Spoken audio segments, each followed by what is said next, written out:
धर्म प्रेमी बंधुओं, एक बार जीसस के पास यानी ईसा मसीह के पास निकोडेमस नामक युवक आया और उसने जीसस से पूछा, मुझे प्रभु का राज्य कैसे मिलेगा? जीसस ने कहा, तुम्हें प्रभु का राज्य चाहिए? उसने कहा, अवश्य, मैं प्रभु के राज्य में प्रवेश करना चाहता हूं। तो जीसस ने कहा, मेरी एक शर्त है। उस युवक ने कहा, आपकी क्या शर्त है? तो जीसस ने कहा, तुम अपनी सारी संपत्ति बेचकर मेरे पीछे चलो। कम फॉलो मी, तो ही तुम्हें प्रभु का राज्य मिलेगा। यही हमारी शर्त है, और जब तक ये शर्त तुम पूरी नहीं करोगे तब तक तुम्हें प्रभु का राज्य नहीं मिलेगा।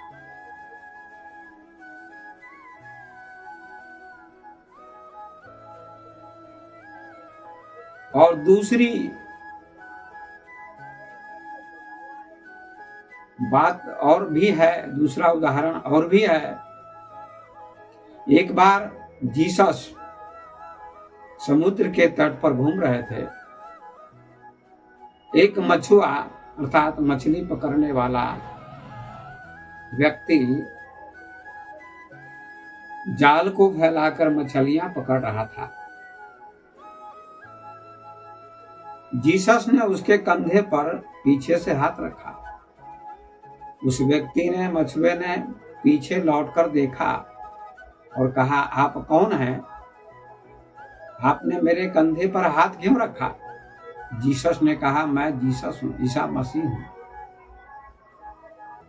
और मैं तुम्हें जगाने आया हूं। ये मछलियां कब तक पकड़ते रहोगे? ये जाल कब तक फैलाते रहोगे? मछलियां पकड़ना छोड़ दो और मेरे पीछे चलो। उसने कहा, क्या मिलेगा आपके पीछे चलने से? कहा, प्रभु का राज्य मिलेगा और प्रेम का जाल तुम्हें फेंकना सिखाऊंगा। इस जाल में मछलियां पकड़ी जाती हैं, तुम मछलियों को पकड़ते हो, और एक ऐसा भी जाल मैं फेंकना जानता हूं, और वही कला तुम्हें मैं सिखाऊंगा। प्रेम का जाल फेंकना सिखाऊंगा, जिस प्रेम के जाल में परमात्मा भी फंस जाता है। तुम्हें जिंदगी भर मछलियां पकड़ते पकड़ते कुछ नहीं मिलेगा, पर प्रेम का जाल फेंकोगे तो परमात्मा फंसेगा, तो परमात्मा का राज्य मिलेगा। क्या ऐसा करना चाहते हो? उसने कहा, अवश्य, अब तो आपके पीछे चलने जैसा है।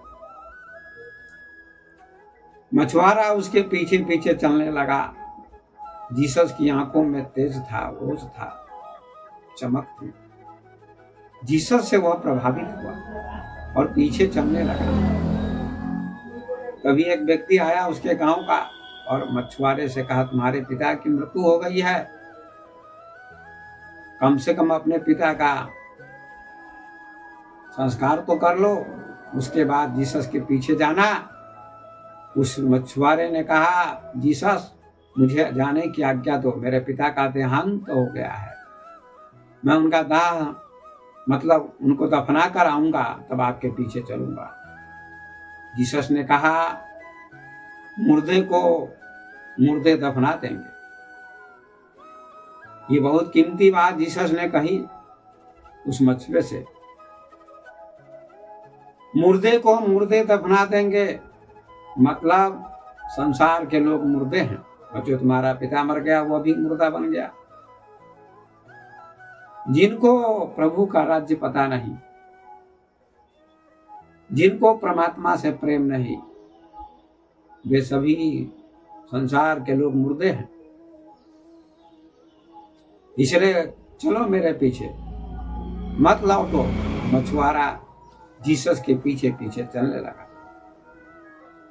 और निकोडेमस से भी जीसस ने कहा, तुम सारी संपत्ति बेचकर मेरे पीछे चलो, कम फॉलो मी, तो तुम्हें प्रभु का राज मिल जाएगा।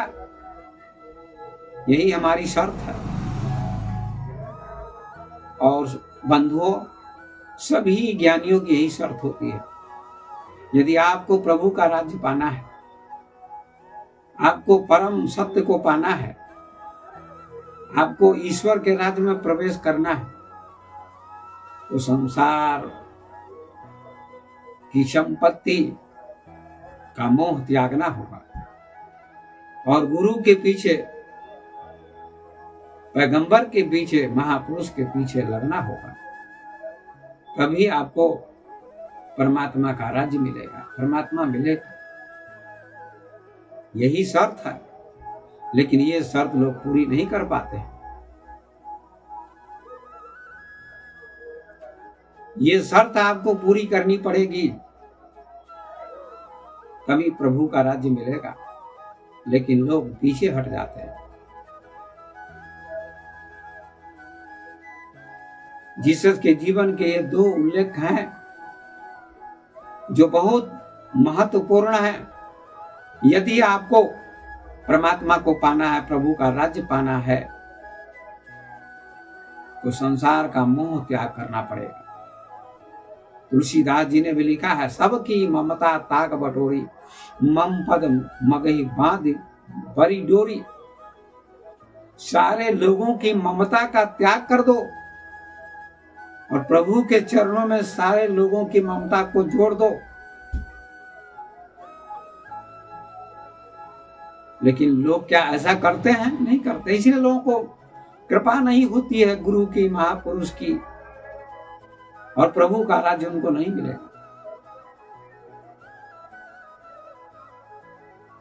भगवान श्री कृष्ण ने भी गीता में यही कहा, सर्वधर्मान परित्यज्य मामेकं शरणं व्रज अहं त्वा सर्वपापेभ्यो मोक्षयिष्यामि मा शुचः। अर्जुन, तुम सभी धर्मों को छोड़कर मेरी शरण में आ जाओ, मैं तुझे सभी पापों से मुक्त कर दूंगा। इसमें कोई भी संदेह नहीं, शोक मत करो। अर्जुन ने तो समर्पण कर दिया। अर्जुन श्री कृष्ण के पीछे चला तो श्री कृष्ण ने उनको अपना विराट रूप दिखाया। इसी प्रकार से यदि आपको प्रभु का राज्य पाना है,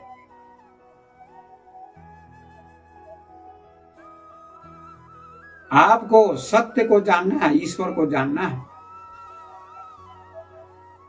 तो आपको भी ऐसा ही करना होगा। आपको ये शर्त पूरी करनी पड़ेगी, अन्यथा कोई उपाय नहीं है। कोई उपाय नहीं है। राजा जनक ने भी यही किया। अष्टावक्र ने राजा जनक को आत्मज्ञान का उपदेश किया।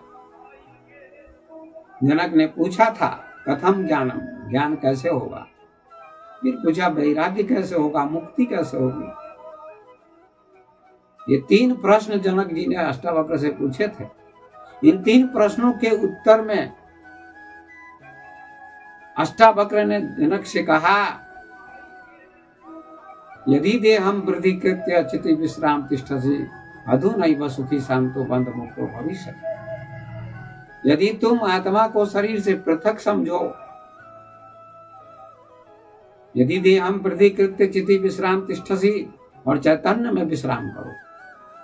लोग संसार में विश्राम करते हैं, चैतन्य का बोध नहीं लोगों को, आत्मा का बोध नहीं। अष्टावक्र जनक से कहते हैं, चैतन्य में विश्राम करो, शरीर को पृथक समझो, तुम चैतन्य हो, आत्मा। तो अभी इसी क्षण तुम मुक्त हो सकते हो। अधुनैव सुखी शांतो, सुखी हो सकते हो, शांत हो सकते हो। लेकिन लोग सुखी क्यों नहीं होते? कहते गुरु की कृपा नहीं हो रही है, भगवान की कृपा नहीं हो रही है, जैसे होगी, तुम्हारे अंदर अहंकार है, समर्पण नहीं है, इसलिए गुरु की कृपा नहीं होगी, महापुरुष की कृपा नहीं होगी, पैगंबर की कृपा नहीं होगी, और जन्मों जन्मों लोग भटकते रहेंगे। जनक से अष्टावक्र ने कहा, मैंने तुझे आत्मज्ञान दिया।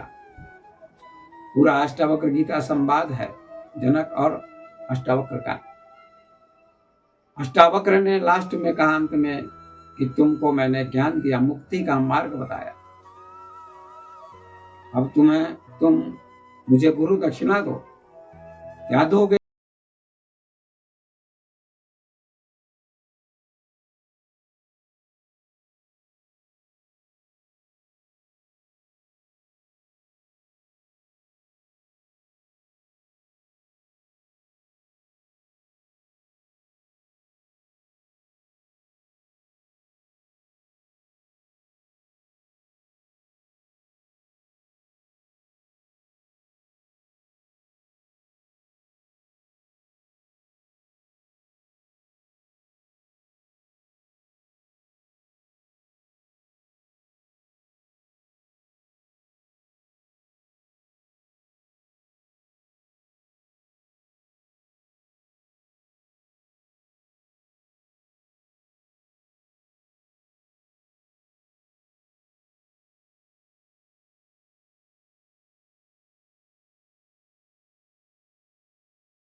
मेरा मुझको कुछ नहीं, मेरा मुझ में कुछ नहीं, जो कुछ है सो तो, कबीर साहब कहते हैं। तेरा तुझको सौंपते क्या लागत है मोर। ये तेरा शरीर है, संपत्ति भी तेरी है, भवन भी तेरा है, सब कुछ तेरा है प्रभु, और तेरा समझकर मैं तुझे अर्पण करता हूं। इसीलिए तो भोजन करते समय का मंत्र किसी ने कहा, विद्वान ने, कि भोजन करते हो तो कहो प्रभु का भोजन दिया हुआ है, मैं प्रभु को ही अर्पण करता हूँ। तो दियम वस्तु गोविंद तुभे मैं बा समर्पण, हमारा दिया हुआ भोजन मैं तुम्ही को अर्पण करता हूँ। हमारा भोजन भी नहीं है। लोग कहते हैं हमारा भोजन, हमारा धन, हमारी संपत्ति, हमारा मकान, हमारा शरीर, नाते रिश्तेदार, तुम्हारा कुछ भी नहीं है, सब कुछ प्रभु का है। यही तो ज्ञान है। यही ज्ञान जनक को हो गया। और जनक ने कहा सब कुछ आपका है गुरुदेव। तो जनक कहते हैं ठीक है, शरीर भी मेरा नहीं है, प्रकृति का है, मेरा क्या है।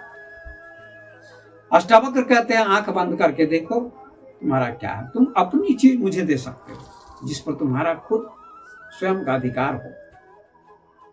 लोग भगवान के मंदिर में क्या देते हैं? केले चढ़ा देते हैं, सेब चढ़ा देते हैं, प्रसाद चढ़ा देते हैं, अपने को नहीं चढ़ाते हैं।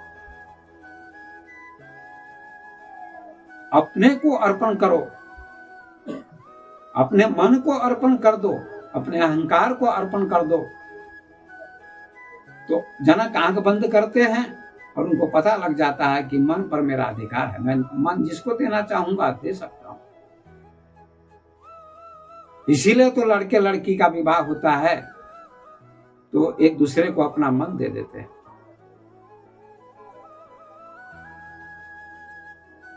लड़की अपना मन लड़के को दे देती है, लड़का अपना मन लड़की को दे देता है। तो जनक ने आंखें खोली और कहा गुरुदेव मैं समझ गया, आप बताइए, मैं आपको मन देता हूं। अष्टावक्र ने कहा तुम सफल हो गए जनक। जनक जी ने मन दे दिया अपना अष्टावक्र को, मन चढ़ा दिया, समर्पण कर दिया, समर्पित कर दिया। जब मन दे दिया तो कहा सब कुछ मेरा, राज्य भी मेरा, मकान भी मेरा, तुम्हारा शरीर भी मेरा, सारी चीजों पर मेरा अधिकार। लोग कहते हैं हम 5,000 रुपए दे रहे हैं गुरु जी को, 10,000 रुपए दे रहे हैं, 500 दे रहे हैं, हम खिला रहे हैं। अरे मूर्ख, तुम क्या खिलाओगे? मेरा प्रारब्ध मुझे खिलाता है, तुम पर मेरी कृपा है।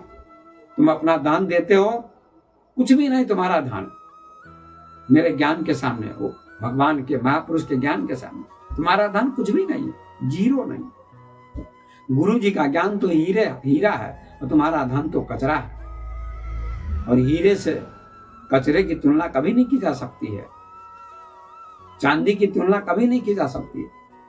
गुरु का ज्ञान हीरे जैसा है, एक शब्द से तुम्हारा जीवन बदल जाए।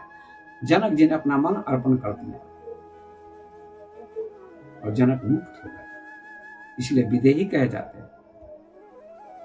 उनको बोध हो गया कि मैं शरीर नहीं हूं, शरीर में रहते हुए अलग हूं। यह अष्टावक्र की कृपा से उनको ज्ञान मिला। तो अपना अहंकार अर्पण कर दो गुरु के चरणों में।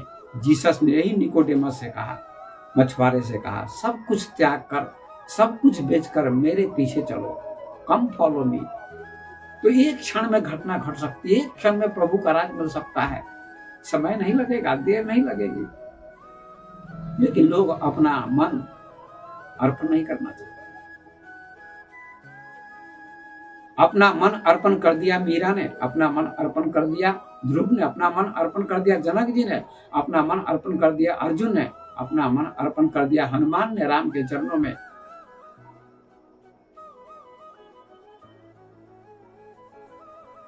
तो उनको पूरी कृपा मिली। मेरे पीछे चलने का मतलब शरीर के पीछे चलने का अर्थ नहीं है, अर्थ नहीं है कि मेरे शरीर के पीछे चलो। महापुरुष जो ज्ञान देते हैं, उपदेश करते हैं, उनका ज्ञान, उनका उपदेश, उनकी वाणी के पीछे चलना ही उनके पीछे चलना है। और ये काम जनक जी ने किया, अष्टावक्र के पीछे चले, उनकी वाणी को जीवन में चरितार्थ किया।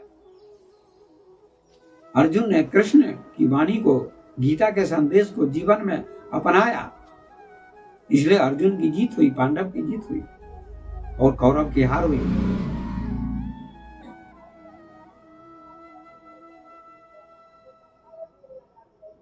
कबीर साहब के पास दो व्यक्ति आए काशी में।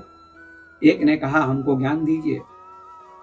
कबीर साहब ने कहा कि ठीक है ज्ञान दूंगा मैं, पर एक शर्त है हमारी। दुनिया की संपत्ति पाने के लिए भी शर्त होती है, दुकान पर भी शर्त होती है दुकानदार की, आप पैसे दोगे तो चीज मिलेगी, पैसा फेंको तमाशा देखो, कहावत है। बिना पैसे के कोई दुकानदार आपको सामान नहीं देगा। तो महापुरुष की तो और शर्त होती है, डॉक्टर की शर्त होती है, शिक्षक की शर्त होती है। डॉक्टर मनमाना पैसे मांगते हैं, आपको पैसे देने पड़ते हैं, शरीर का इलाज करवाना है। और यहाँ तो मन का इलाज होता है, जन्म मरण के चक्र से छुटकारा मिलता है, दिलाते हैं ज्ञानी। तो आपको तो पूरा जीवन समर्पण करना पड़ेगा। तो कबीर ने कहा कि सिर काट के दे दो, यही शर्त है मेरी। उसने कहा आपकी खोपड़ी खराब है, भागने लगा। कहा भागो नहीं, जब अपनी खोपड़ी दे दूंगा, गर्दन काट के दे दूंगा तो ज्ञान कैसे प्राप्त करूंगा? कबीर का ज्ञान उल्टा है, कबीर की खोपड़ी उल्टी है। उसने कहा मैं नहीं जान लूंगा। कबीर ने साहब ने कहा तुम बैठ जाओ, तुम अपनी गर्दन नहीं दे सकते हो तो दूसरे से पूछा तुम अपनी गर्दन दे सकते हो, यही शर्त है हमारी। तुमको ज्ञान तभी दूंगा परमात्मा का, आत्मा का, ईश्वर का ज्ञान, जब तुम अपनी गर्दन दे सको, यही शर्त हमारी है। हो हिम्मत तो अपनी गर्दन काट के दे दो। उसने कहा अवश्य दूंगा, गर्दन काटने के लिए मैं तैयार हूं। ज्ञान पाने के लिए, मुक्ति पाने के लिए, आपकी कृपा पाने के लिए यदि गर्दन भी काटनी पड़े तो मैं तैयार हूं। पूरा जीवन अर्पण करना चाहता हूं। सारा अंग काट काट के दे दूंगा, लेकिन हमको ज्ञान चाहिए। कबीर साहब ने कहा, उसने कहा हमको छुरी दीजिए, तलवार दीजिए, मैं अपनी गर्दन को काट के आपके चरणों में चढ़ा देता हूं। तैयार हो गया वह व्यक्ति। कितना समर्पण था उसके जीवन में, उसके मन में। इसका नाम है समर्पण। ज्ञान पाने के लिए, सत्य पाने के लिए, ईश्वर का राज्य पाने के लिए, आत्मा को जानने के लिए यदि गर्दन भी काटनी पड़े तो भी व्यक्ति को तैयार होना चाहिए। कबीर साहब ने कहा बस बस। उसने गर्दन काटने का प्रयास किया छुरी से, तो कबीर साहब ने कहा ये गर्दन काटने की जरूरत नहीं है, तुम्हारे मन में जो अहंकार है उसको काट के दे दो। आदमी अहंकार ही तो नहीं देता है, अहंकार देने की जरूरत है, ये गर्दन काटने की जरूरत नहीं है। इसलिए कबीर साहब ने उसको उपदेश दिया दूसरे व्यक्ति को, क्योंकि वो पात्र था, उसने अहंकार दे दिया।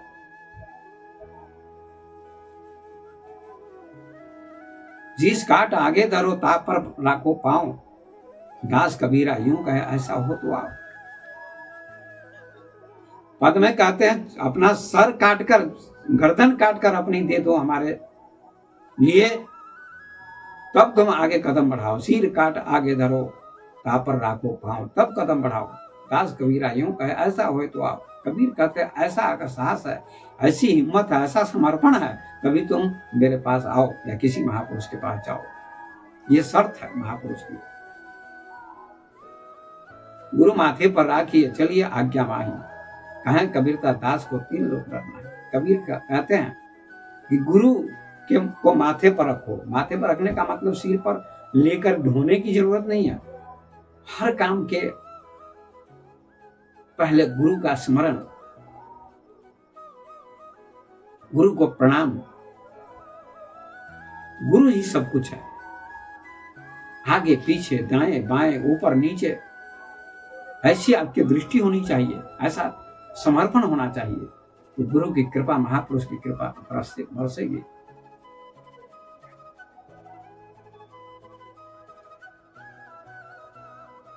पहाड़ पर पानी बरसता है लेकिन टिकता नहीं है, गड्ढे में आकर टिकता है, ठहरता है। ऐसे पहाड़ अहंकार का प्रतीक है। अगर आपके मन में अहंकार है, घमंड है, धन का, पद का, शरीर का, पैसे का, बैंक बैलेंस का, प्रतिष्ठा का, सामाजिक प्रतिष्ठा का, किसी भी चीज का अहंकार व्यक्ति के मन में होगा, किसी शिष्य के मन में होगा, किसी भक्त के मन में होगा, तो परमात्मा की कृपा, गुरु की कृपा कभी संभव नहीं होगी। और परमात्मा की कृपा पाने के लिए पहली शर्त है, पहले गुरु की कृपा होनी चाहिए, गुरु की कृपा मिलनी चाहिए और शिष्य का समर्पण होना चाहिए।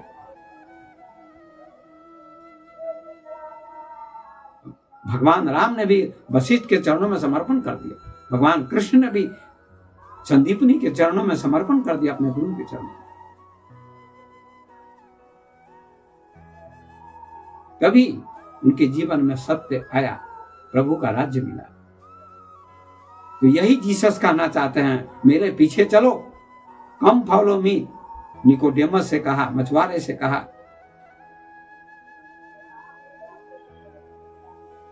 अगर सत्य को पाने के लिए सारी ममताओं का, सारे मोह का, अहंकार का त्याग करना पड़े, संपत्ति का भी त्याग करना पड़े, तो चलना चाहिए। ये नहीं कहते तुम संपत्ति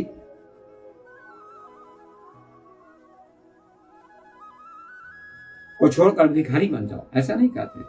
यहां भाव है समर्पण का। यदि सत्य को पाना है तो हर कीमत पर, हर हालत में आपको समर्पण करना पड़ेगा, तभी आपको प्रभु का राज्य मिलेगा, ईश्वर का राज्य मिलेगा। तो बहुत सुंदर ये प्रसंग जीसस ने निकोडेमस से कहा। निकोडेमस एक युवक था। आज युवकों के मन में ये जिज्ञासा कहाँ होती है, लोगों के मन में जिज्ञासा कहाँ होती है? अथा तो ब्रह्म जिज्ञासा, महर्षि वेदव्यास ने ब्रह्मसूत्र में कहा। लोग आते हैं, मंदिर में जाते हैं, संतों के पास, ज्ञानी के पास जाते हैं। हमारे पास भी लोग आते, कहते हैं हमको धन चाहिए, पद चाहिए, पैसे चाहिए, बेटे को आशीर्वाद चाहिए, दुकान बढ़ जाए, विकास हो जाए, मकान मिल जाए। सांसारिक चीजों के लिए लोग आते हैं, लेकिन परमात्मा के लिए कोई नहीं आता है। शायद कोई कोई आता है। जो चीज तुम मांगोगे वह चीज छूट जाएगी। ऐसी चीज की मांग करो जो छूटे नहीं। गुरु से, महापुरुष से सत्य की मांग करो, प्रभु के राज्य की मांग करो, जो तुम्हारे साथ जा सके। मृत्यु के बाद भी वह संपत्ति, प्रभु का राज्य तुम्हारे साथ जाएगा। इसके लिए शर्त है समर्पण करो, तभी प्रभु का राज्य मिलेगा। महापुरुष की कृपा होगी, गुरु की कृपा होगी और समर्पण आपका होगा, तब प्रभु का राज्य मिलेगा और आपका जीवन सफल होगा। तो युवक को भी इस प्रसंग से प्रेरणा मिलती है, शिक्षा मिलती है कि युवकों को प्रभु के राज्य के बारे में पूछना चाहिए। आप शिक्षा प्राप्त करते अच्छी बात है, डॉक्टर बनते अच्छी बात है, इंजीनियर बनते अच्छी बात है, लेकिन आपका लक्ष्य क्या होना चाहिए?